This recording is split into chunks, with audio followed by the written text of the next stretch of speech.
Do you want to die asleep or awake into life? That's the only question that you have to answer. Are you ready to wake up, or do you want to stay asleep? Are you ready to be born into the fullness of who you are? Are you ready to move beyond the dull throb of emptiness, of meaninglessness? Are you ready to stop business as usual, where we kind of run through the day, trying desperately to stay ahead of the feeling that why does it all matter? And what's the difference? And it's going to end anyways. Are you ready to wake up into that which the great systems of spirit always knew, which is that the world is aflame with love. The world is aflame with meaning.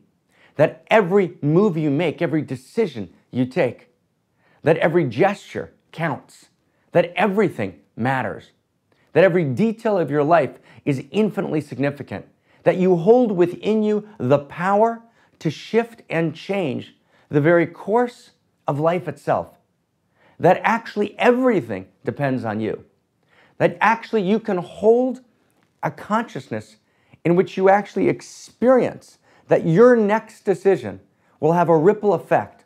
They call it the butterfly effect in physics. It'll have a ripple effect and affect infinitely the full unfolding of all that is.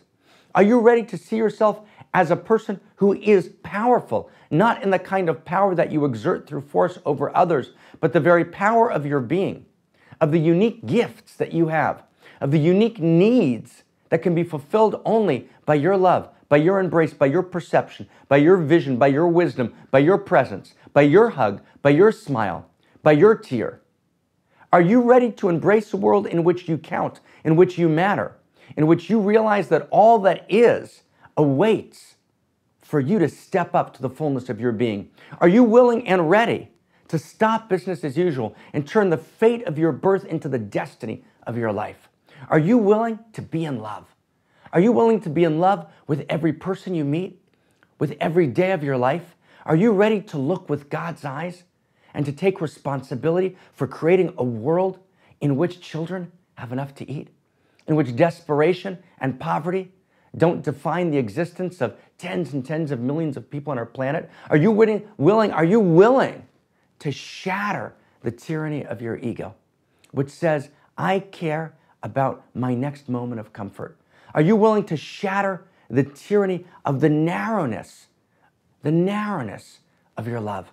Are you willing to expand your circle of caring and concern to include more than just you and those who give you egocentric fulfillment? Are you willing to shift your consciousness? Are you willing to say, I love you in a way which is not ego, but I love you in a way in which you feel the fullness of another being lighting you up, filling you, softening you, opening you? Are you willing to stand up and give the gifts that you were born to give? That's what it's all about. That's what we're here for. That's what we're here to talk about. We're here to talk about a coming together. We're here to talk about a great gathering in which we come together and realize that that which unites us is so much greater than that which divides us. The old religions gave us so much. And if we live in one, wow, that's fantastic. We should practice it and live it and be in it to its fullest. But the old religions, with all of their greatness, don't anymore fully exhaust the fullness of who we are. They don't fully express our deeper and wider identity. And our deeper and wider identity, and you know it and I know it, is we are citizens of this planet. We are citizens of a global consciousness. We're part of a world spirituality which is emergent, which is unfolding, which seeks to emerge. It's Spirit's next move. It's when we begin to understand that the core commitments, the core loves, right, the core responsibilities, the core spaces of insight are actually shared by all of us.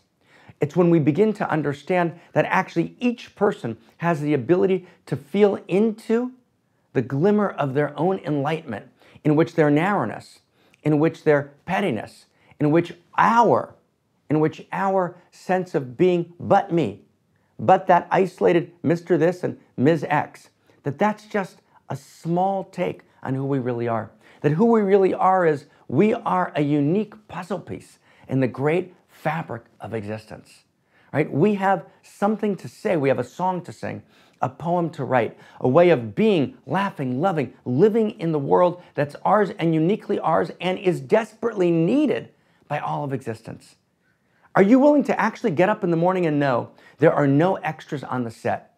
Remember that old movie, The Truman Show, back in the day, where this man's on an island and actually everyone's an extra in his story and the entire world is watching with rapt attention and interest, right, at every detail of his daily life because all of it matters?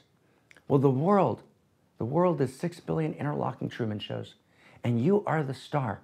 You are the absolute radiant shining star, and we need your light because your light is not just unqualified light, which fits and fades into the great light of the cosmos. Your light has a unique frequency. It has a unique vibration, right? It adds something which is actually ultimately necessary.